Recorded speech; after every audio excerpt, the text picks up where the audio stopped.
Hello, everyone, and welcome to today's webinar. My name is Dr. Danielle Cooper. I bring you greetings on behalf of One Standard of Justice. I also bring you greetings on behalf of the University of New Haven, where I'm an associate professor of criminal justice and the director of research at the Tal Youth Justice Institute. For our conversation today, we are here to discuss public safety for sexual harm, and our goal is to really get into correcting the narrative. We have a fantastic presenter and a set of panelists so that we can really get into our discussion.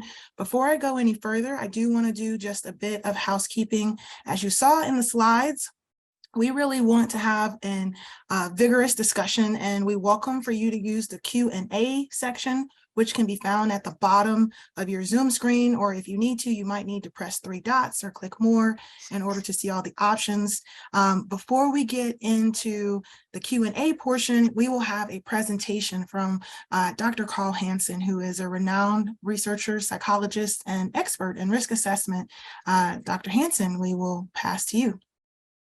Okay, well, thank you very much for the introduction. I'm delighted to be here. This is an important topic. There's lots to talk about. I will get started by giving some observations and thoughts on the issues, and then we'll hopefully continue the conversation after that. So how do societies deal with crime, and with sexual crime in particular? There's no one way of doing it. There's lots of different choices, and different societies at different times have done different things. And the US in particular has done different things with sexual crime over the years. And in fact, the response to sexual crime has changed significantly in my professional career. I started out in the 70s and 80s, I'm still here, and the things have changed. And so one of the things that you should think about is, whatever it is we're doing, whatever it is that we're advocating for, are experiments, essentially. They're social experiments. If we do this, does it make the world a safer place? What is the outcome? What are the costs? And I think hopefully this session is the time to reflect on some of the decisions that have been made and their consequences in current sort of approaches to dealing with sexual offending in the United States, and I guess Connecticut in particular. So I'm going to start with a little bit of a history. Going back into the 1960s was a time when public interest started to develop in child physical abuse. So the issue was children who were being physically harmed by their parents. And it was an emerging issue. People were recognizing it, and people were trying to wonder what to do with it. And it's interesting that the first case of convictions of parents, essentially, for child abuse were not under child abuse laws. They were under prevention of cruelty to animal laws. It was in the UK, and the UK had laws against being cruel to animals, but they didn't have laws about being cruel to children. And so the first prosecutions were actually done within the context of prevention of cruelty to animals. The laws changed, so we recognize now that you shouldn't, break the bones of your children, even if you feel like it. This is not something that we want to be doing. So the laws have changed. Now it's become pretty much integrated into social standards. At the same time, or shortly thereafter, there came the issue of child sexual abuse. When I was studying in the 70s and 80s, child sexual abuse was considered very rare. One of the things that would happen, very odd, unusual cases. And what happened during that period of time is people started taking a close look at, well, how common is it? And there were a number of very important victimization surveys, which basically showed that child sexual abuse was far from rare. It was very, very common, in fact, that a significant minority of both women and men had been sexually abused as kids. And I was around during that time, and I thought, oh, does that seem right? So I just started asking my friends, about this. I do these sorts of things. And yeah, there's about 1 in 3 or 1 in 4 had a history of sexual abuse. And this wasn't being talked about. There's very few comments or criminal justice intervention. And often the laws, they weren't really quite laws. The cases that I was involved with early when I was working were charged under contributing to juvenile delinquency. So men, there was no laws against men having sex, this is in Canada at the time, with boys, but it was considered indecent. In the 1980s, there was a increase in the women's power and voice in the political process, and which came to a wide recognition of the harmful effects of and the prevalence of sexual abuse of women. And it was going on essentially unwanted, sexual behaviors and touching. My mother, when I started talking to her about these types of things, said it was just, she worked as a young woman in a oil refinery. And she said that you just had to, dodge and duck because there was so much sexual abuse going on. Some of that still continues, but less so. But it became much more of an issue. And so in the 1980s, the issues of sexual assault of women raised way up as a criminal justice issue. And there was also a major change, which I think is a constructive change, from sex offending laws, which were mainly based on indecency. They're icky things that we didn't want people to be doing, to laws that were based on violations of sexual self-determination. So in other words, the people should have the right to choose what types of sexual things they do. And this led to changes such as made it possible to sexually assault women in your spouse, in relationships. And we also decriminalization of certain forms of consensual behavior, such as sex between men, which was often illegal between them. In the 1990s, there followed an explosion of, I guess, criminal justice activity. So there's lots of cases, there's a lot of new legislation that was enacted that would criminalize and enforce the criminalization of sex crimes, which paradoxically was going on just about the same time as the actual rates of sexual offending was going down. So the incarceration and the criminal justice interventions are going up in the mid-90s, while the actual rates in both Canada and the US were actually going down somewhat. Now, if you look at the criminal justice response, it serves many functions. One of the function is I guess, a retribution or punishment function. So people are being punished for bad behavior. And this is one of the functions that we use criminal justice for. We don't want people to do things, and we punish them if they do. And so one of the troubles with retribution as a guiding principle of criminal justice is it's very hard to determine what's an appropriate punishment, so to speak.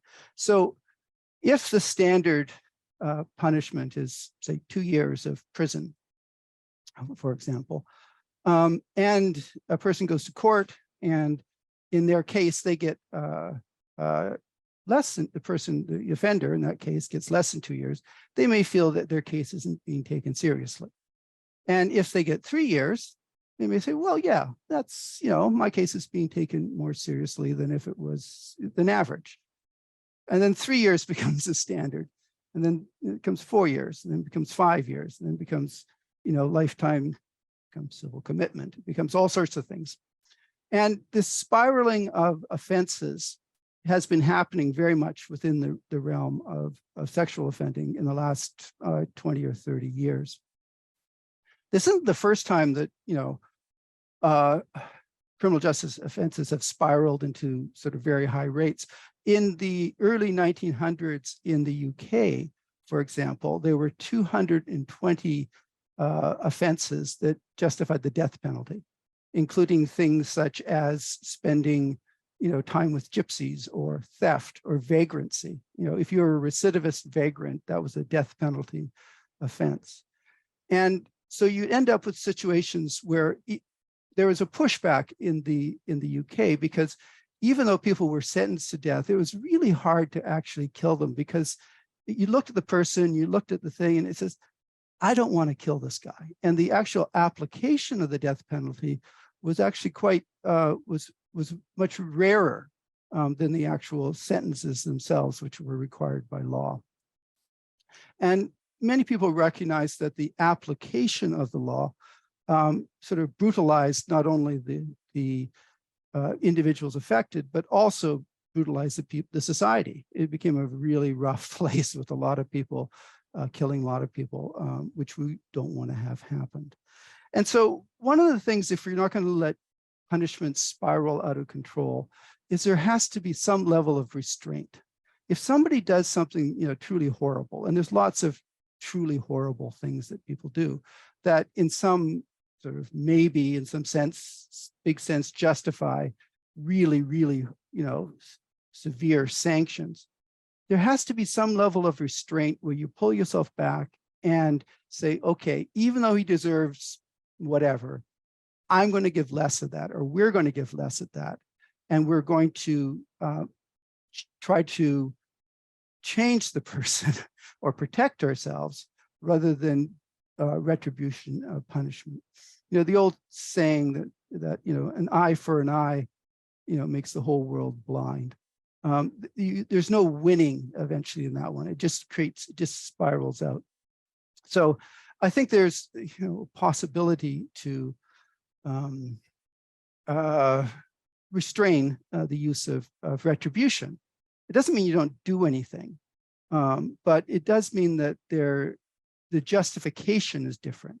And so in some ways, there was a switch also in terms of criminal justice policy in the 1990s, where there increased focus on public protection, which I actually support. And I think that public protection should be a primary goal of criminal justice. Public protection, though, needs to be linked to evidence. You can't just assert that something actually is helpful. And, you know, as you want people to feel safer, be safer, you want fewer crimes, and you also want greater liberties. So one way to have fewer sex crimes is for people to never leave the house. Well, yes and no, but you want people to feel free to, you know, go about their business and feel safe in that, and that's what we want to do. And I think we can evaluate, you know, current practices against those sorts of standards. So criminal justice, I think, is an important part of the response to sex offending, but it will never be the response. The issue is that of the people who come into the criminal justice system for a sex offense, 70 to 80% have no prior history of sexual offending. So these are people who are basically first-time sex offenders, so to speak.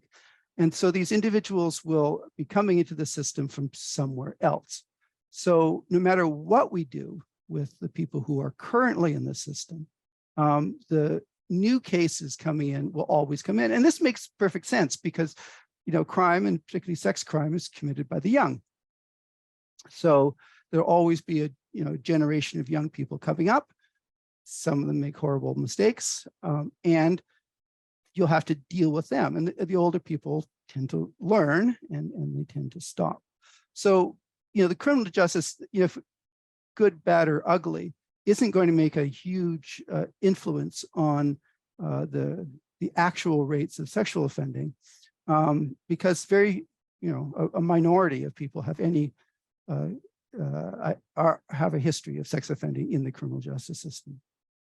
So by the time they get into the criminal justice system as well, you know, the tragedy has already happened. You know, the person has been victimized, and so the victim has to deal with whatever consequences, you know, psychological or physical, from that. As well, the offender has to deal with whatever consequences.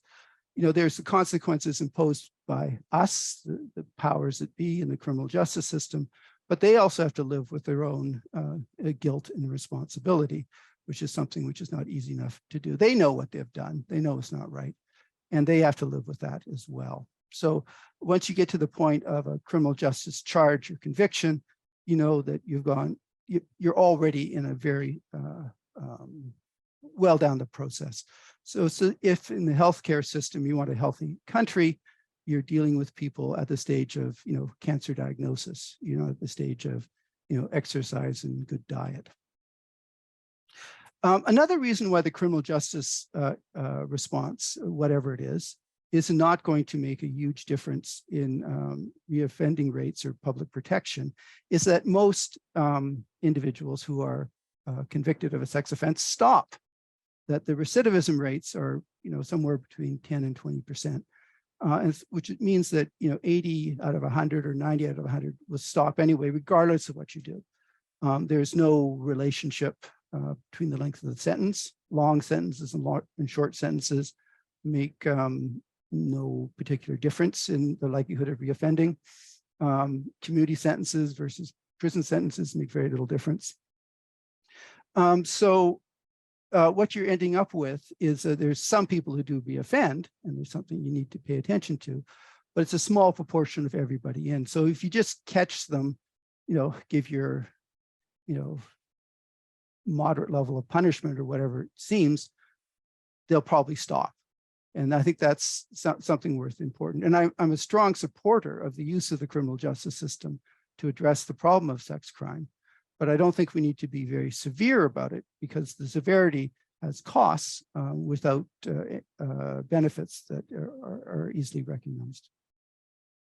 If you do end up with people in the criminal justice system and you want to reduce their likelihood of reoffending, then it really helps to apply what's being considered the risk-need responsivity model of intervention. And there's three principles here: risk, need, and responsivity. I'll just briefly describe each one. And there's good evidence to support these as sort of almost necessary conditions of effective correctional rehabilitation. Risk refers to the risk of reoffending varies amongst people with a sex offense or any offense. Some from very high, some down to very low. And the very low people, you don't need to do anything with. They are not likely to reoffend anyway, regardless of whether you do something with or not.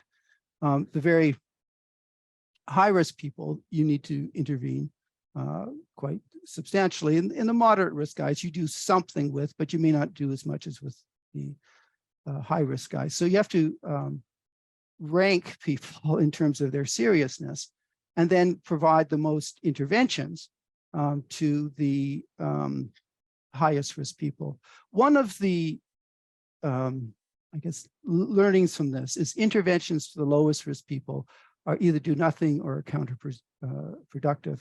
And particularly in the area of sexual offending, it's really hard to say something like, this is a low risk sex offender. Well, there are low-risk sex offenders, and I think they should be treated as such. I know that the Correctional Service of Canada, for example, has a sort of a low, moderate, high classification, and a significant proportion are classed as low. And what that means for them is they're not really treated as sex offenders. They're not provided sex offense specific treatment. They're treated as regular offenders, and they just go about their business. So you don't need to intervene with all people who've committed a sex offense as sex offenders in order to effectively address public safety. For many people, their risk is so low anyway that any interventions will likely just make them worse. For the group that is higher risk, then interventions can work. Now, this is a small group, and we can identify them using currently available technologies. And for this group, you need to address their criminogenic needs. This is the need principle. So what is it that leads them to offending? And I'll talk more about that with sex offending in a moment. And how can you make changes in those in ways that will reduce their likelihood of subsequent reoffending? And the third principle, which is also important to remember, it was referred to as responsivity. And what we're talking about here is that you tailor your interventions to the language and learning style of the individuals that you're working with. So if you're working with somebody who is, Spanish speaking, give it in Spanish if you can. If you're working with people who, in Canadian context, Indigenous backgrounds, give some Indigenous symbols. Talk some Indigenous, talk in a way that makes sense to them. Adapt, and if they're use their learning styles and work with them and try to connect with them. And that is the basis of effective. If you're trying to impose interventions on people, you're not going to win. You have to sort of bring them along. You have to bring them in. They have to see how the intervention is actually helpful to them. Another thing which is worth considering in terms of the criminal justice, and I guess this is a subsection of risk, is risk isn't static. So risk is applies to a person at a particular point in time. And the highest risk period is just after being convicted or released into the community. So these are the times when people are most likely to reoffend. And the longer that individuals remain offense-free in the community, the less likely they are to do it again. And within a particular period of time, that risk declines predictably over time. And after various periods of time, they are no more likely to reoffend than other people in the community. Now, as it turns out, for people with a sex offense history, most of them will have returned to sort of a baseline, very low risk level after about 10 years. And the highest risk guys, they'll go down to this baseline level after about 20 years. And you can sort of calculate this based on initial risk levels and the amount of time free. And we've got methods for doing that. And what this means essentially is there's no such thing as lifelong risk among people who are able to remain offense-free. There are, a very few people who are lifelong risk, but they're usually in jail most of the time. They're reoffending, right? But if you're able to remain offense-free for a significant period of time, then you're able to, your risk predictably declines. And I think this is important for all sorts of policies. Much of our policies that we constructed in the 1990s in many countries, including Canada, UK, New Zealand, and Australia, and the US, were based on I think a false assumption that everybody who committed a sex offense was a lifelong risk. And that just empirically isn't true. Some people are risky at that time, but if they can remain offense-free, and if we can help them remain offense-free, they don't have to be a risk later. I got into the sex offending business, so to speak, because I was originally working as a clinical psychologist with people who had came to psychiatric clinics with problems of typically anxiety, depression, worry, and life adjustment problems. And in many of these cases, these were women. And in many cases, these women, when they tell their life story, had histories of sexual abuse. And so my interest, and this was the early 80s at the time, was trying to figure out what caused men, in this case, to sexually abuse women. If we could stop that, then we could make the whole society a lot safer. So whether ending up treating individuals in psychiatric clinics for various forms of childhood trauma, we could be preventing or creating societies where this is less likely to happen.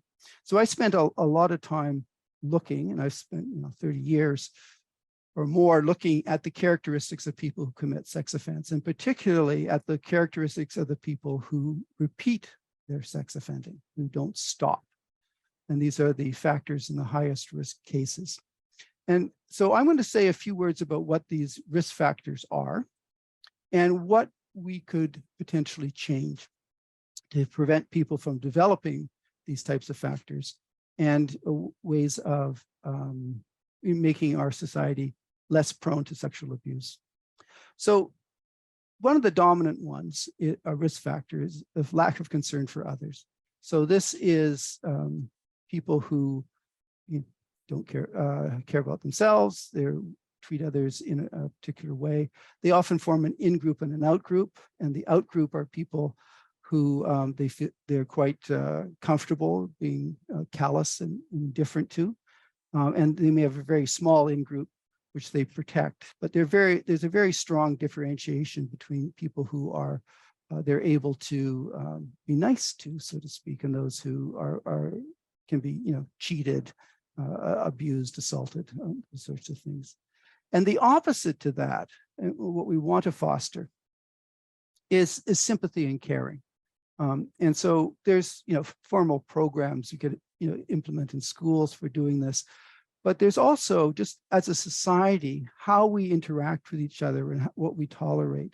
When we see somebody being, mean to somebody else, do we intervene and say, that wasn't very nice, And I think we can all be nicer in this way. And I think there is some responsibility for each of us for messaging is to be kind and to realize how our behavior, could be harmful and to try to moderate it to be more helpful. So generally fostering, sympathy and caring as a value throughout the lifetime is something that would reduce crime in general and sex crime specifically. A related issue is decent friends. When you look at people who sexually offend and continue to sexually offend, they hang out with other people who aren't very good influences. They often have criminal records. They often have attitudes that support and condone sexual offending. They often lead people astray in various ways. And if you develop better skills at dealing with people, and if you're able to sort of be nicer, you're able to develop these networks of more pro-social influences. And I think that's something that we should, pay attention to and support. And I think things like there's youth programs, for example, that support athletics. So people in high-risk neighborhoods, they could be involved in athletics that could potentially get them associated with more pro-social influences, and to have these types of things that I think we should be thinking about. For sex crime in particular, a very common risk factor is hostility towards women. And women are treated as, property, essentially, and they are treated as objects. And this is not subtle. There's no shortage of things on the internet these days about treatment of women as literal objects. And this stuff we need to sort of socialize out of our children and out of our society as much as possible. This is an ongoing thing. I think we've made some progress, but I think there's still a lot of progress to do. One of the, suggestions, or one of the problems where it arises is highly sexist attitudes tended to develop when boys and girls are separated. They don't interact with each other. And you often see it in like sports teams. I know Canada has a problem with the elite hockey players getting involved in very sexist, abusive behavior. And if you can think about ways of integrating, boys and girls, men and women into things, you tend to get less of this overt sexism happening. Another area which is important is, a risk factor is impulsivity and poor cognitive problem solving. So people commit crimes and sexual crimes. Often it's against their best interests. If they actually thought through it, this isn't a really good thing to be doing, but they do it anyway. So we should encourage, general self-regulation strategies, things like education more generally, and teaching, problem solving and solutions by reflection. So, if you have a problem, don't just act out or, do a violent act. Think about it. How do you think about your problems? These are, it seems very simple, and most of us, who are reasonably well educated have done a lot of this, but it's something which is actually, valuable, and it's something that we should encourage in others. So we should encourage patience and reflection. And I guess more specifically, there's one area where we could pay more attention, which is specifically the use of alcohol amongst young men. In many cases, use of alcohol is disinhibiting, and it's related to large numbers of antisocial and destructive behavior, including sexual assault. And I think there's a real opportunity here to sensitize young men about the risks to others of the use of alcohol, as well as their own risk to themselves. And I think that's something that we could do a lot more with. I'd be remiss to talk about sex crime without talking about sexual self-regulation. Sex crimes are sexual. They're not just crimes, but they are sexually motivated. And a lot of the people who commit sex crimes, what I would say, have problems of sexual preoccupation, and they sort of overvalue sex in the pursuit of happiness. They do a lot of sexual things, and they do them even when other people don't want them to be doing it. So one of the things that we want to develop is a sense that a better sexual self-regulation. So sex becomes, I'd say, less of a big deal, and it becomes more socialized. People have problems with sex when they separate sex from the relationships. You know, there is some separation that we all sort of do, but sex within the context of relationships and caring tends to be unproblematic, whereas sexual behaviors that are impersonal are the ones. High rates of impersonal sex essentially are associated with all sorts of problems, including sexual offending. So that's something that we need to pay a little bit of attention to. There are as well a small number of individuals in the general population who have atypical and problematic sexual interests. So we have people who have things such as sexual interest in children or pedophilia. We're not sure exactly why, but they do. And it's something which tends to be a relatively enduring trait.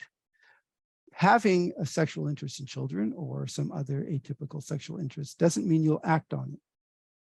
And the factors that determine whether people will act on that or not are largely based to the same things where people will do any sort of crime. There's all sorts of things that we want in life, which we don't go and get because they're wrong. And the same way that people who have sexual issues with children can recognize that it's wrong and that they don't want to do it. And I think we should be supportive to those. And there are some initiatives like that that allow individuals who have atypical or problematic sexual interests to seek help. And I think we should be encouraging of those types of activities. I'm going to end with a little bit of a thought experiment here. And this is, the thought experiment has to do with the costs of incarceration. So criminal justice responses, we have them. I think we should have them, but how much should we have them?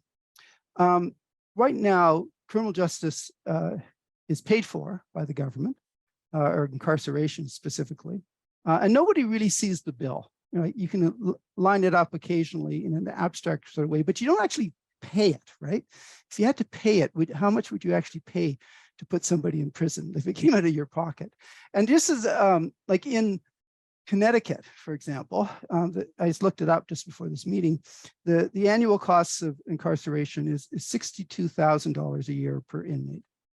That's a fair chunk of money. That's like almost as much as many people make in a year. So it's you know, something. Now, just imagine, just as a bit of a thought experiment, you know, say a guy goes to jail, and after a year, goes to jail for a sex crime. After a year, you go back to the person who was the victim of the sex crime and say, look, it cost us $62,000 to keep this guy in jail. Now, what about we could give this money instead to, say, victim services? You know, would that be a good idea? Fine. What about we just gave it straight to you, right? And you put it on the person saying, look, you know, would I be prepared, you know, is it worth $62,000 to me to have this guy in jail for another year? You know, we never pose those sorts of questions, but fundamentally that's what we're doing. You know, we have to pay for it. You know, somebody's got to pay for it. It's not free, but what sort of benefit do we get from it? And is it $62,000 worth? And I think that's something that we sort of need to consider. And framed in that way, I think there's lots of things that we could do with that money that would make a much safer society, or you know, even fix the potholes in the roads. You know, I think that's ways of dealing with that. So with that, I'm going to end and then take up any questions. I just want to pause first and say, wow, Carl, the amount of information that you just shared, you know, our goal here is to really break down many of the myths and misunderstandings around the narratives of individuals who either have problems, sexual behaviors generally, or who are incarcerated for and convicted of sexual offenses. And between the timeline and the historical aspect that you have given, which to me really helps answer the question, where are we now and where have we been, and have we always been here? But I also really appreciated the multicultural, the different countries and the conversation. And you ended on such a really poignant point about we're making choices, but how clear are some of those choices? Those of us in the community, those of us who are families, like how are we really understanding some of the things that might be done on behalf of public safety and what we imagine might be reducing sexual harm, and how do we really get more alignment in the understanding of like what policies and practices are going to lead to as it's been said, not us just feeling safe, but being safe. And so I really want to introduce our panelists. So if I could welcome Dr. Alissa Ackerman and Senator Gary Winfield on screen. The very first thing that I want to do is I am going to I'll pass to you first, Alissa. Can you share with our audience a little bit about who you are and what lens you bring to this conversation? And just as we have heard Carl really, lay out a lot of things that people struggle to have factual access to and to really resonate and how it applies to their life or any of their own safety. What comments do you have that you'd like to start with? And then we'll pass to you, Senator Winfield. Thank you so much, Danielle, and Carl, thank you for that presentation. So a little bit about me. I have a PhD in criminal justice from the City University of New York, John Jay College of Criminal Justice. And I went to graduate school first for my master's and then for my PhD because I wanted to end sexual victimization. I come to this work myself as a survivor of sexual violence. And I learned pretty early on in my studies in my master's program that if I actually wanted to end victimization, I had to go upstream and work with people who engaged in victimizing, right? You don't end the problem just by working with survivors.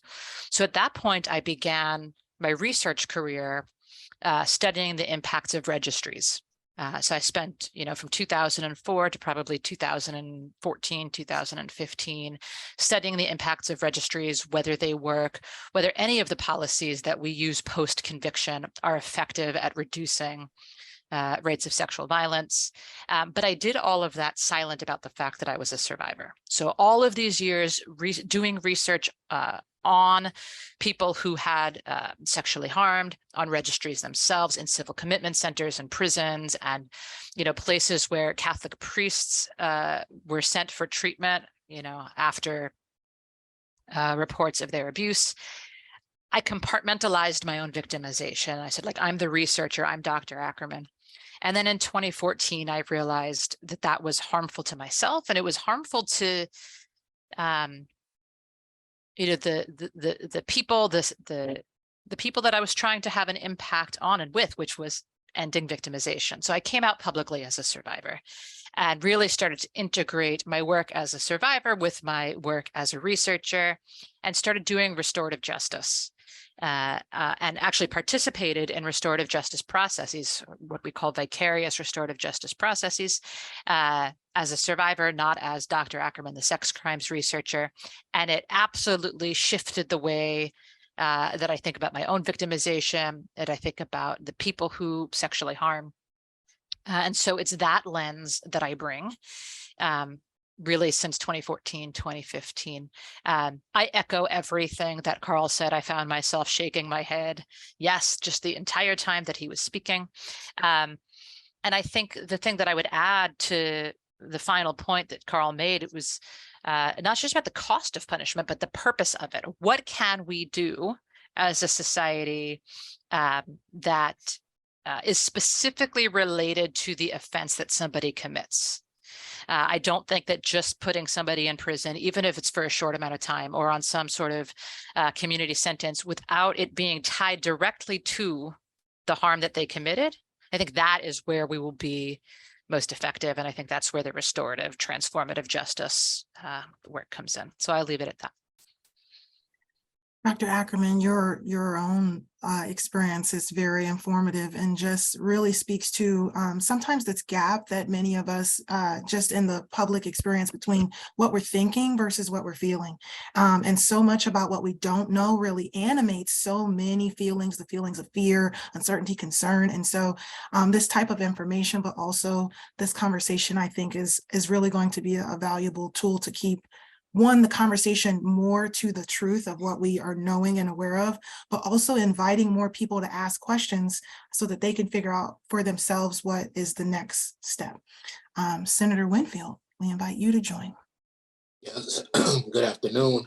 I want to start off by first thanking you, Dr. Cooper, for your participation in all of these. You have made them so much better for being here. You bring something special to the conversation. In answer to the question, I am Gary Winfield. Like the previous speaker, I was someone who spent much of my life not talking about my own experience. About a quarter century not talking about my experience of being a survivor. And then one day I'm in the legislature and I'm listening to a conversation about the statute of limitations on what we at that time were calling sex offenders. And I'm watching the conversation go in such a way as the people representing the Catholic Church were talking about people as if they were just lying about their experiences because they didn't talk about their experiences at the time it happened. And I'm watching this go back and forth, and I'm watching people in the audience, and maybe I was seeing something someone else didn't see because of my own experience. And I'm looking at the eyes of some of the folks in the audience, recognizing that they're being harmed in that moment. And I was about 34, 35 at the time, and never talked about this to anyone. And I'm thinking to myself, what do I do about the harm I am watching? And somehow I came to the decision of telling, which had a huge impact on what was going on.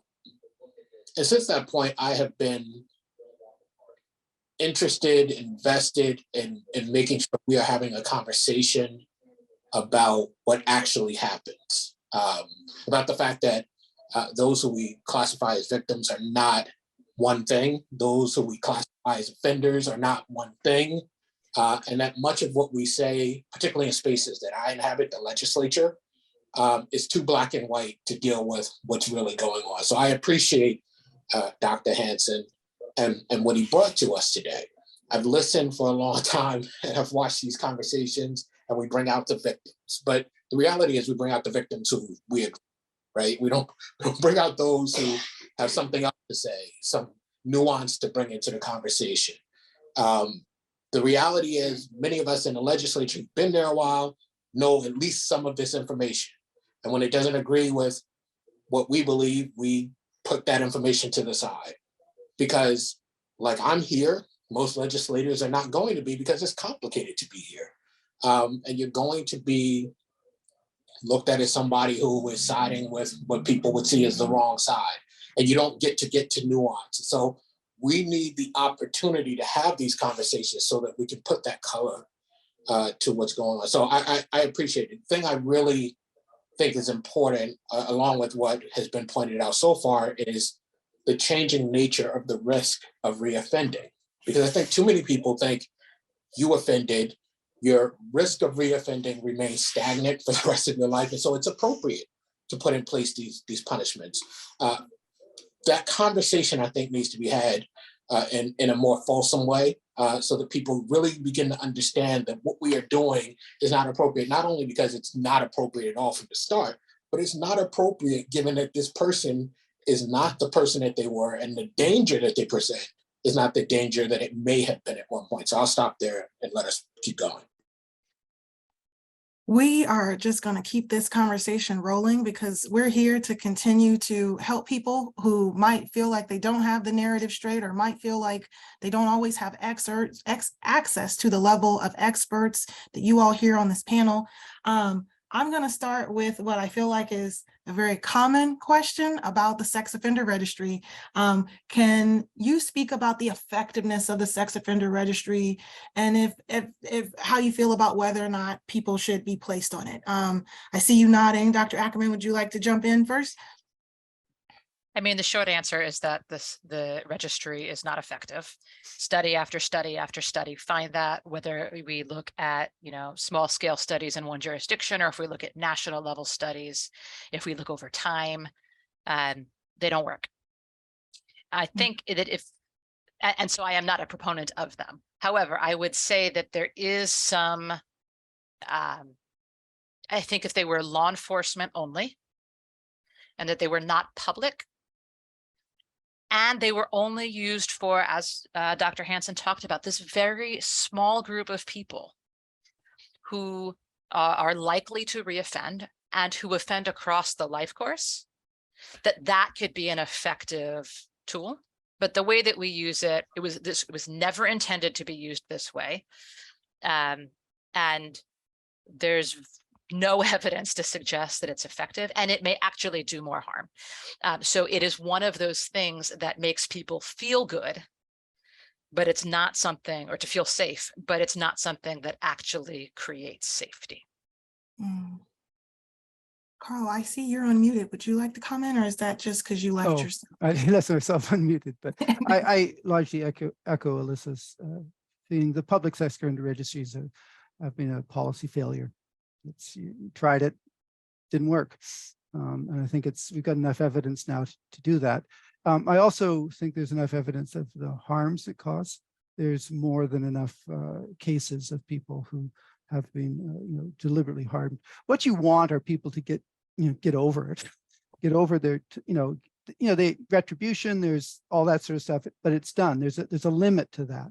You want to get them back into society. And this isn't a helpful way of doing it. And most of these people have negligible risk of reoffending. They're not much different than any other group of men. And so we're wasting resources, and we're wasting their potential. Like, these people could, get better jobs and, make better contributions. So I'm not a proponent. I do think there is some, like Dr. Ackerman, there's some role potential for keeping sort of lists of the highest risk cases. Again, I'd see that more as a police criminal justice list, not a public notification type of list. But having, like, the default is that every sex offense goes on some public website is, I think, just, we've tried it doesn't work. I'm going to comment, and then I would like to pull you in, Senator Winfield, because I'd love to hear, like, when these things are actually in a policy debate space, what type of evidence is being levied there? Is it, victimization rates? Is it victim experiences? Is it other data? The thing I just want to say is, I think this question also requires a bit more unpacking. When we say, is it effective? Effective for what? In my own research and scholarship, we've written about, like, what is the damage to society if we think there's a list where all the boogie people live on the list, but that's not what the list does. So the list makes us think that if for some reason we access the list, then we would know where danger is, and we'd know how to stay away from danger, but that's not what the list is, nor do people use the list properly. So we're having, like, this triangulation of misassumption. Like, the list is not doing what it's supposed to do. The people on the list do not represent the threat that you are thinking that it represents. And oftentimes, what happens when you're on the list state by state, and the level of depravity and the level of, like, actual actions that we take against the people, or the way that they continue to be victimized, ostracized, the question becomes, what is our humanity? Like, what is the expectation, especially after they have already served a crime? So when we speak about the effectiveness, I'm sure that it's effective for someone who wanted something, but is it effective for public safety? That's an easy answer, that it is definitely causing as much, if not more, confusion, certainly more than it is safety. So then, Senator Winfield, share with us, what's it like when these things are argued about in Hartford? Frustrating. So let me start off where you left off, and then go directly into that. I think these lists are not good for public safety not only for the public that we generally are talking about, but for the public that are those who are on the list. We know that people who've been on these lists, some of them have been harmed physically. We know they've definitely been harmed economically and socially, right? So and what we get for it is information that we believe is telling us something that it likely is not telling us. That is not an increase in public safety. I have the same issue when we get all these criminal records for other stuff. I've watched people access these criminal records, not really understand what the criminal record is telling them, and treat people in a certain way because they think they know something that they don't know. So I have a problem with those lists. And if we were going to use the list, I think back to the changing nature of the risk, if we were going to use those lists, certainly they shouldn't be forever and a day, right? You are on that list. Right? If we believe that it was actually good policy, then we should believe that the nature of you being on the list should be concomitant with the risk that you have, and we should be honest about what that risk is. So that's where I am on that. In terms of the conversation, oftentimes it's not about what the information is, clearly, right? Because Dr. Hansen and the rest of us on this call are talking about what the actual information is, and it would suggest that the policy we yield is not the policy we have. What drives those conversations is fear. Fear of the potential of what is seen as a very intimate crime in ways that other crimes aren't necessarily, and I could even debate that sometimes, and also the fear of the legislator that if I speak up on what I know, people will not be able to understand that I am bringing them actual information. People will think that I am, for some reason, pro-criminal, right? That's how it is framed. And so you have a discussion that is not about what's actually happening, a discussion that is not about public safety, it's about an election. That's what it's about. It's about an election to come that's dangerous and foolhardy, and that's how we have operated. I'm just going to keep this conversation rolling. I feel like this question goes to you, Dr. Hansen. How does anyone prove that they are not reoffenders when they never get out of prison to do so? So if you could just provide any clarity about what we mean when we even speak of that concern about offending versus reoffending, and just how do those people deal? How do you prove you're not an offender if you're in prison for it? You're screwed. When they never let you out, right? Like, so they're saying, how do you get redemption if you're a long time incarcerated person? Yeah, so you have to go through, I'm not a police procedure person, but there's it's very, very difficult in that situation. We do have procedures for retrying cases and things like that, but it does create a particular problem, though, because denial of a sex offense is reasonably common. Most people who deny are actually guilty, but there's some people who deny who aren't. They got the wrong guy, it does happen, and there's no shortage of cases where that does happen. And in most systems, you don't progress through the system. They don't give you parole unless you admit to the offense. And you end up with this crazy situation where people who are genuinely low risk because they didn't do it are denying the offense and they don't get out. And it becomes, there's really not much you can do about that. I don't really have an answer to that one. I just, good luck. Another question for clarity is, the audience is wanting to know if you could just clarify a little bit more about the tiers that represent the various risk levels. Right. So there's different ways of tiering people. We use sort of a 5-level approach for tiering risk levels. The level 3, we start in the middle, is the sort of average risk level. Level 2 is below risk, average risk. And level 1, which I'll talk about in some depth, is the risk which is very low risk, which is essentially no different than people in the general population. Right? We can compare it to various things, but it's close to the rate of spontaneous, out of the blue sex offending amongst young males in the population. So that would be sort of level 1. And what we're saying about level 1s is you don't even treat those as sex offenders. You get them off registries, you don't give them to programs, you sort of get rid of them because there's nothing much you can do.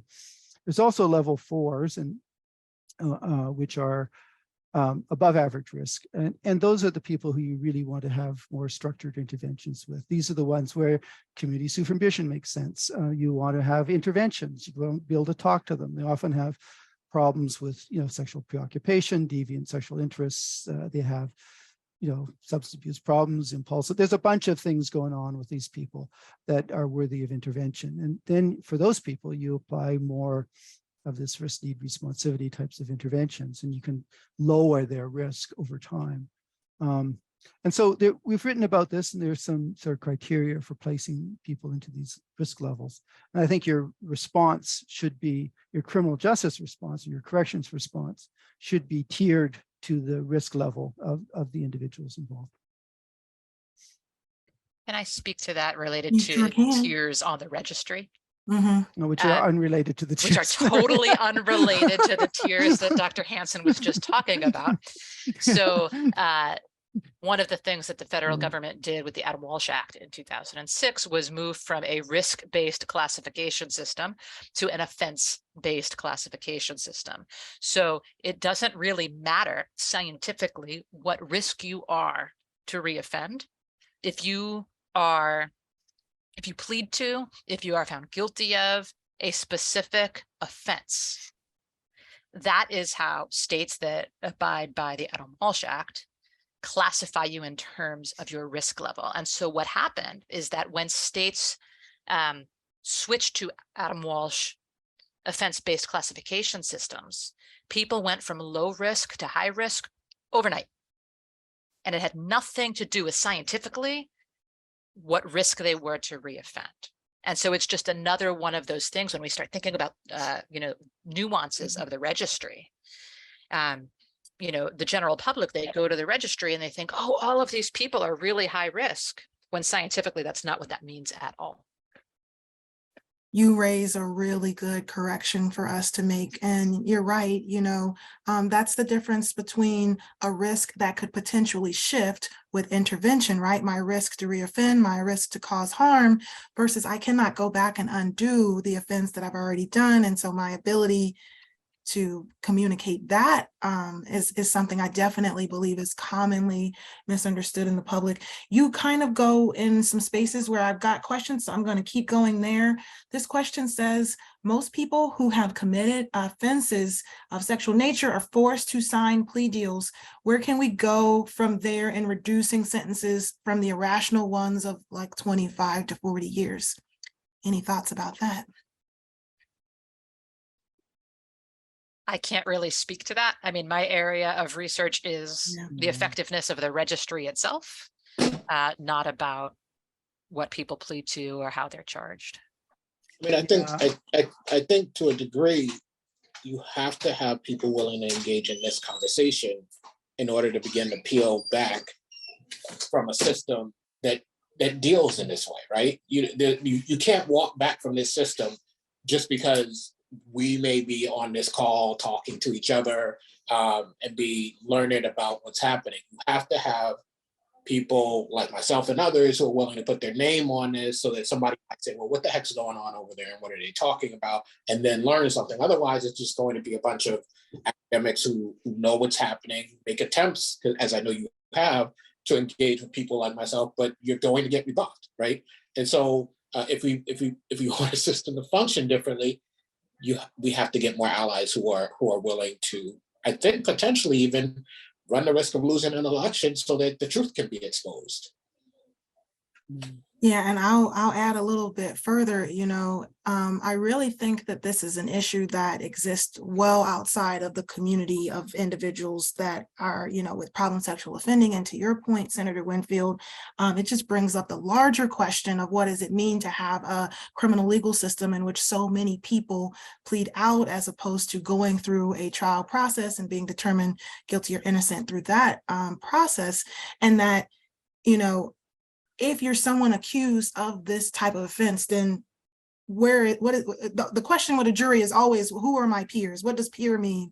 What does process and fair and justice mean? And I think that we've raised a point that language can definitely add some trickiness to the conversation.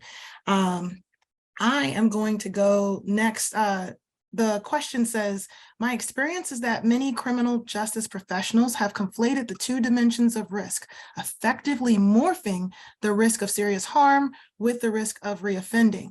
What effect, if any, do you think this may be having on the chances of moving towards a more risk-aware world? I'm wondering who might like to comment on this, because I feel like this is slightly different than our conversation about which offense you were convicted of versus whether or not you are being judged at risk in the moment for being released versus their point of risk of serious harm. Like, you might still do it, but would it ever have caused quote unquote serious harm? Dr. Hanson. Yeah, my area. And I can, somewhat guilty of this in the sense that the risk tools that I've been associated with, we've tended to use any sex offense as the outcome, and we haven't made differentiations between more or less serious.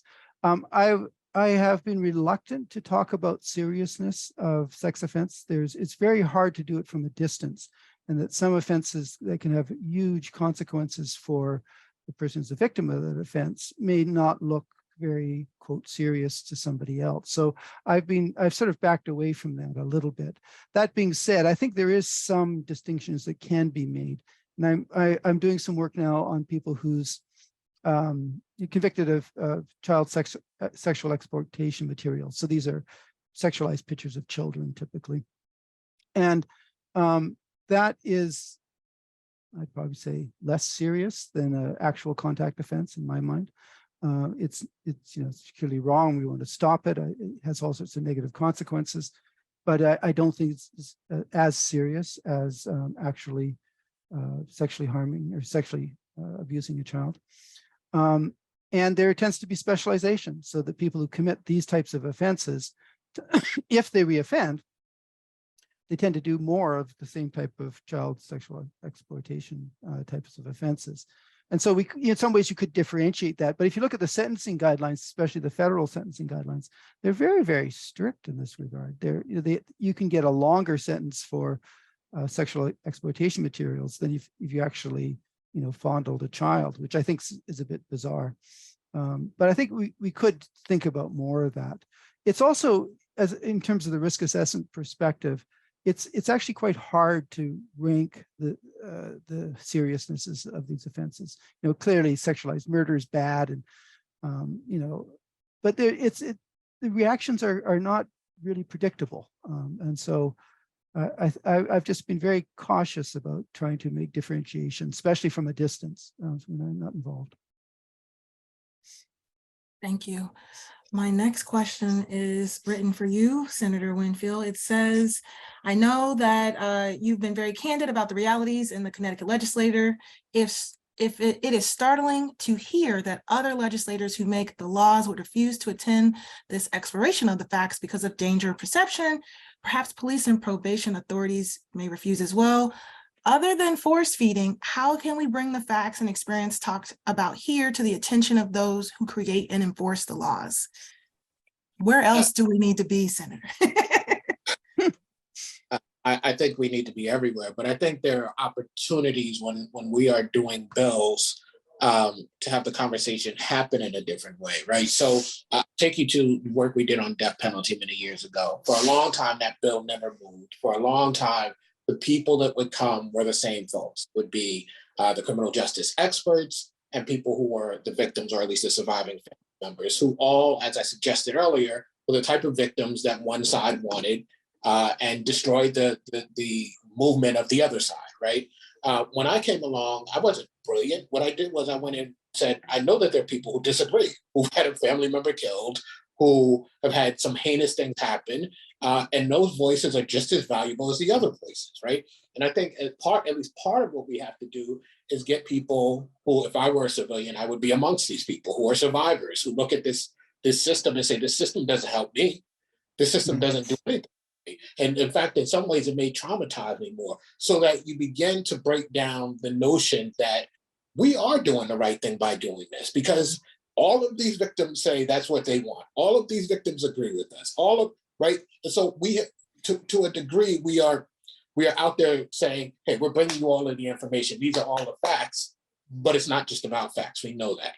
It is about framing. It is about taking into account the voice of the people who are classified as victims. And if you're going to do that, that means that you have to have some of them in the conversation who understand and agree with your perspective and can speak from that place of authority that the legislature gives them to tell the legislature, don't do this in my name. Don't put that on me. Your decision is made because of what you believe, and what you believe is not factual. And so you are in fact not doing me any good, right? And so I think we've got to just think about how it is we approach this and how we frame it in ways that we don't always do, because we are very much trying to get the information out there. I would just add the way that it was put by Dr. Hanson. I think I heard 62,000, right? Like, what if I was given more clarity about what it was, what was the balance of options for me? What if I, as the person who had suffered the harm, the community that had suffered the harm, was really able to say, well, these are my values, this is what I would want, and where does that show up in parts of these conversations? My next question, I'm still going to start with you, Senator Winfield. The question is about the youth, right? And it just goes to, what's the argument or thought, about whether or not juveniles should be on the registry, whether it's they commit low-level offenses or higher risk offenses? What are your thoughts about that? My thoughts are probably incomplete. I will just speak more generally. I have issues with the registry. I think we have continuously moved to people that get on the registry being on forever. So to me, that's clearly an issue, particularly given the age you would have to be in order to be classified as a juvenile. But again, I think just in general, because of our push to make the registries, there's more than one, right? We don't just have one, the registries public, I think it's dangerous. And we necessarily have to do a reevaluation. I don't have anything amazing to add there besides that. I will say, unfortunately, I will have to jump off this call in about 6 minutes. I just want to, again, thank everybody for their time here. And I just want to say this. I know that people get discouraged about whether or not we're going to make progress. I think these conversations go a long way towards that progress. They really do, even when they don't feel like it. So be encouraged by that. And I'll give it back to you, Danielle. Thank you. Alissa or Carl, do you want to comment about the thoughts of young people and their role in being potentially registered? Yeah, I think it's a big mistake. If you look at the highest risk time for being quoted sex offender or committing sex offense, it is ages 13, 14. So if you look at that's a high risk period. And typically these are young people who have, general problems. They have problems in school, they find sex and they have problems with sex, but they don't go on to become sex offenders, so to speak. They usually stop and they go on and have problems in other areas. They master that problem and they go on to, jobs and lives and all that sort of stuff that people do. So I think it's even less descriptive or long-term descriptive of young people. Young people change much more, and I think there is a very distinct pattern of sexual misbehavior and sexual crime, I guess I'd say that, in these young people, which doesn't repeat. The same way that lots of people here will, have stolen something or told lies or cheated in one way or the other, particularly when we were young, that we realized that we don't need to do that. We shouldn't do that. In the same way that people learn how to control their sexuality. And I think that's what we should be teaching and encouraging, not putting them on registries. Do you want to comment, Alissa? I wholeheartedly agree. Yeah. We should not be putting young people, we shouldn't be putting anybody on public registries. And, as Carl said, look, all of us are capable of causing harm and have. Mm-hmm. And all of us are capable of being harmed and have been. And so if we take that perspective, right, and we think about we caused this harm or we've been harmed in this way and we have grown from that and we have learned from that, we have better individuals and a better society. Our current criminal legal policies related to sexual offending does not allow for that change. And I would just add, I mean, from my perspective, the youth justice and juvenile justice literature is quite strong on what it means to believe in the rehabilitation of children, and that extends well past childhood and into adulthood, and that there's a lot of concern about what it means for accountability of children while we as adults are still accountable to those children while trying to hold them accountable. Lastly, I would just point out that punitiveness travels, like it ekes out into other things. So this idea that somehow we will just punish the most severe offenders or the most severe youth, it translates. And we see things like, well, once again, when we see policies with exemptions, policies in schools, we want to know about sexually and violent nature in those atmospheres too. And the conversation that we've been having is, who says so? Who says that it's sexual or violent in nature? Because that's not the language of a child. It likely is not the knowledge or the intent of the young person, even if they were older, an older young person. And so how might we be using adult language for what is a child level understanding of behavior that does not have some of the intention or intention of harm or even understanding of harm that we might be applying? We just have so many good questions. I want to kind of move us to this conversation about language and how we name some of these laws, about the impact of children being harmed, having a Megan's Law, having a Adam Walsh Act in these things. So I'll pass to you, Dr. Ackerman. Can you just comment any on what is, from your understanding, right? How do we continue to unpack this narrative of misunderstanding? What is the role of child victims in where we are in the current policy state right now around individuals committing these types of offenses? Yeah, so let's be clear. What happened to Megan Kenko, what happened to Jacob Wetterling, what happened to Adam Walsh, it's heinous, it's egregious, but let's be very clear. The laws that we have on the books related to sexual offending and sexual crimes are named after young, white, affluent children. And that doesn't reflect the vast majority of sexual crimes and sexual harms that are happening around us every day. And it doesn't reflect those individuals. So if we see no reflection of ourselves, if we are not the perfect child victim, we see no reflection of ourselves in legislation, right? And so it is, Dr. Danielle Slakoff at Sac State University here in California has done a lot of work on like missing white woman syndrome. And I see parallels between the work that I do on registries and the work that she and others do on missing white women syndrome. It sells. Yeah. It sells. But if it's missing Indigenous women, missing Black women, that doesn't sell. And so that's part of the policy narrative. That's part of the conversation. Like, if we don't call attention to that, we become part of the problem. And I would just add, it becomes a distraction sometimes to the most impactful things that are actually of threat to harm. If we think that we have a list and that list magically tells us where all of our concerns need to be, and you're not on the list, but yet I'm not thinking about how to better prepare myself for conflict that happens in my neighborhood or my home. I'm worried about a predator in some sort of scary vehicle, because movies have done a good job of teaching us that there is some sort of imagery.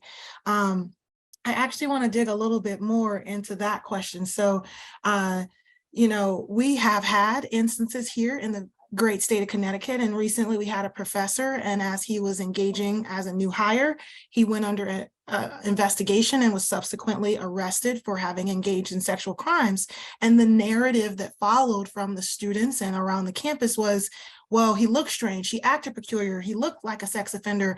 Shouldn't we have known? Shouldn't you all have done that? So I just wonder if you can comment, Indy, around that narrative that we should be able to spot the look of a person who might be in danger or create harm for you. Or is there a particular, when we think about prevalence of people who commit certain types of offenses, is there any value to being on the lookout for a certain type of person? I would, there's certain yes and no's to these types of things. Yes, and I think people actually are quite good at detecting people who one of the things that sex offenders, especially people who molest children, do is they have to groom the victims. And so what they do is they meet them, they talk to them, they try little things and see what happens. And, lots of people get approached and not that many bite, right? Most of them will say, that's, ugh. I don't want to go there. That doesn't seem right. There's something icky about Mr. Jones. And they will disappear. And I think part of one of the things we want as a public protection thing is to empower children to recognize and feel those sorts of situations and to talk about them. I had this really weird interaction with Mr. Jones, and he's offered to give me alcohol if I would, and go to his little party, and I'm 14 years old. It's like, huh, right? And just to do it, right? And to know what it is, right? So I think there's actually a huge opportunity for prevention on the part of the kid. Now, I think you can never completely tell. But the other thing which is, I guess, really important is there's a lot of victimization by people that you know well already. So the usual scenario for child victimization is you're in a decent relationship, your coach, your priest, your teacher, that turns abusive, right? So, and the may not have been grooming explicitly beforehand, but it could be like a genuinely decent relationship.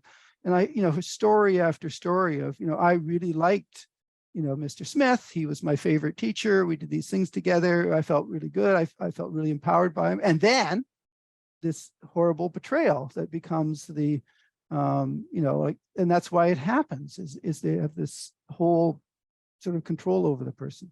So I think I think we actually are not bad at it. I think we could get better. And it's not so much that they, walk with a limp or drool or have, it's what they actually do. It's what they say, what they talk about. And I think that, one of the things they talk about is sex, for example, right? They talk about sex in inappropriate ways. This is something that we should be attentive to. And I think that we should teach and allow people, make it like, no, you don't do that. that's not normal. That's not right. And I think we can, get better at it and train up our kids and young people. Do you want to comment, Dr. Ackerman? Yeah, I think it's a really important point that it's less about what people look like and more about how they act and how they sometimes try to push past boundaries. Yeah. And it speaks to, Danielle, what you were talking about with the registry, about this false sense of security that it creates. I mean, the vast majority of people who harm us are people that we know. Yeah. Right. There are people who have access to us. Right. They're family members, they're coaches, they're clergy members. Right. And so it's, by definition, it's us.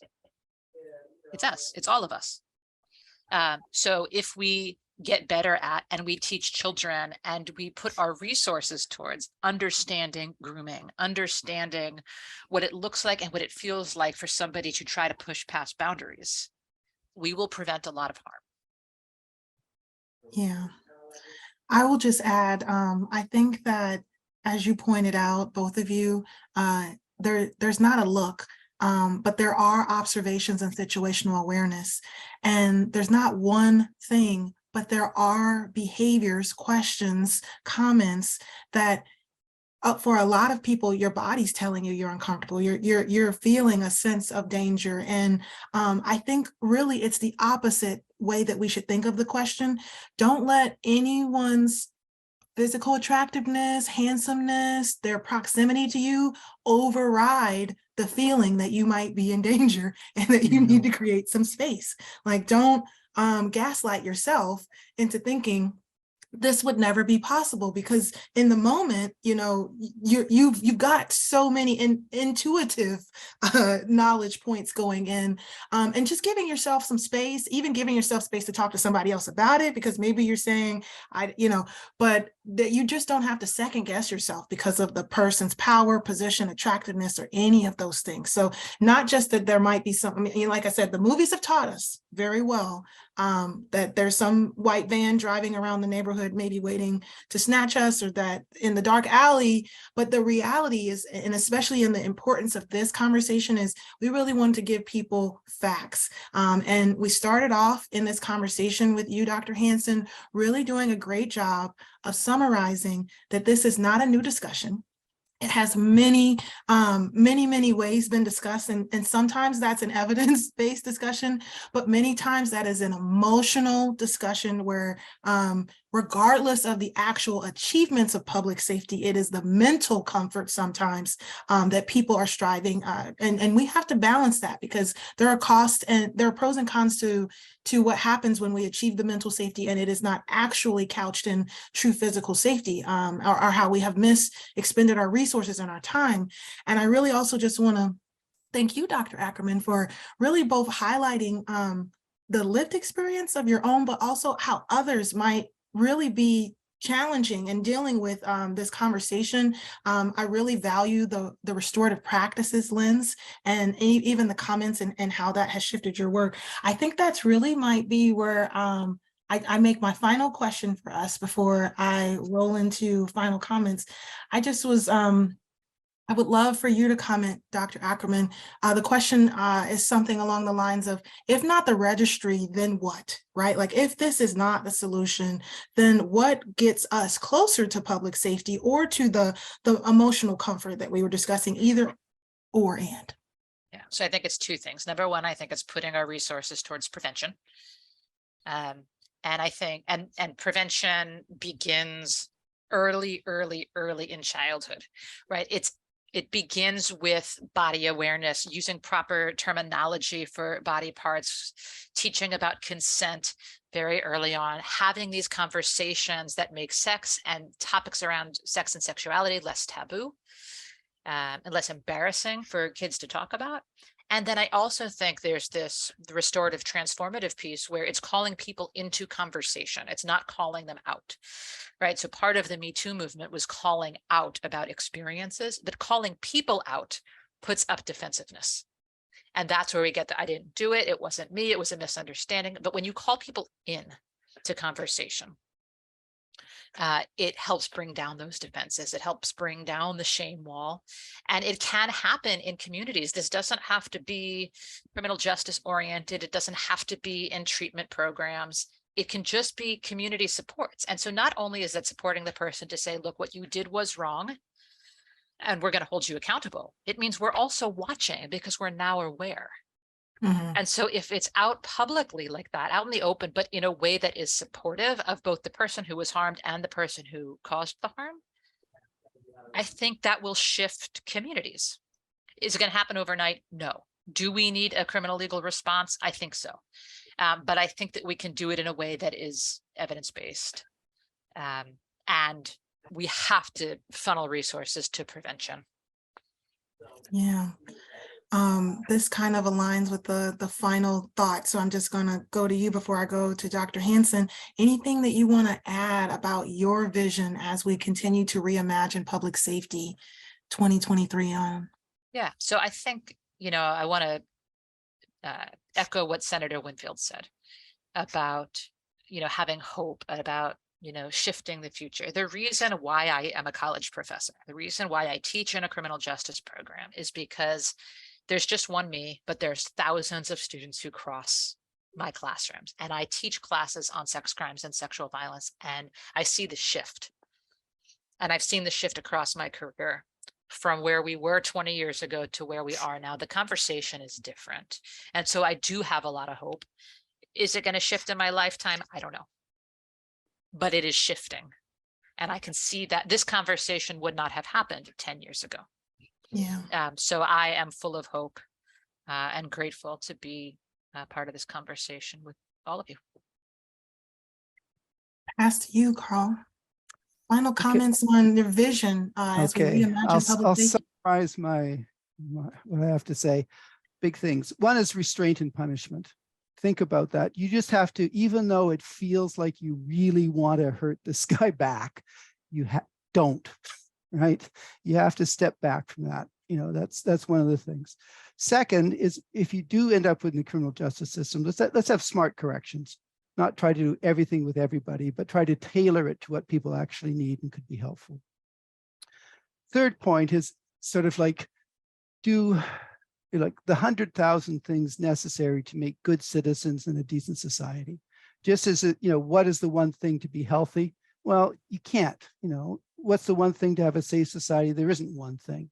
There's, being nice to others, being supportive, having decent places to live, jobs, respect.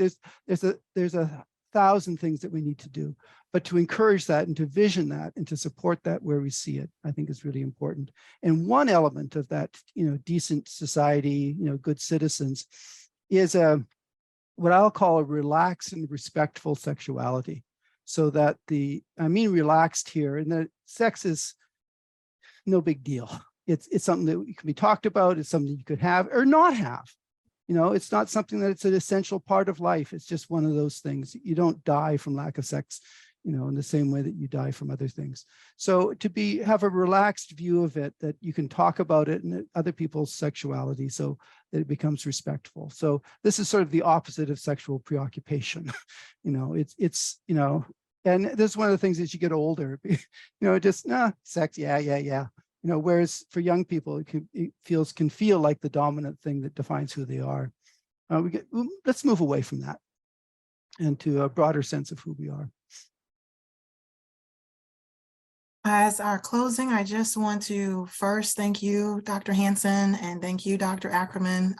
Your contributions to these webinar series has been profound. It has really not only informed those of us here in the state of Connecticut, but I hope well beyond, because of the many uses and access points for the recording. If you're here today and you showed up late, please make sure that you know that this recording will be sent to you and made available. I just also want to make sure that people are aware that this is a series.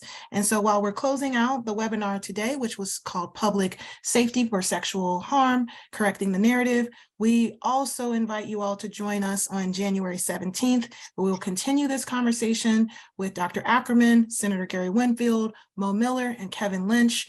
And that conversation is called A Different Approach to Sex Crimes, the Case for Survivor-Centered Restorative Justice. We've really been working to bring a lot of the restorative justice into this conversation, because at the heart of it is humanity. At the heart of it is, what is the difference between wanting to correct people's behavior, discipline them versus punish them, and to make them suffer. And I think that we have done a good job of helping people know that. I just want to, on behalf of One Standard of Justice and its executive director, Cindy Prizio, I just want to thank everyone for coming today. We had more than 80 guests in our audience from about 31 plus states here in the United States. I just want to give you all a round of applause for taking the time out today to engage in this important discussion. Happy New Year, and we hope to see you at the next webinar. Thank you all. Thanks, Danielle. Thank you.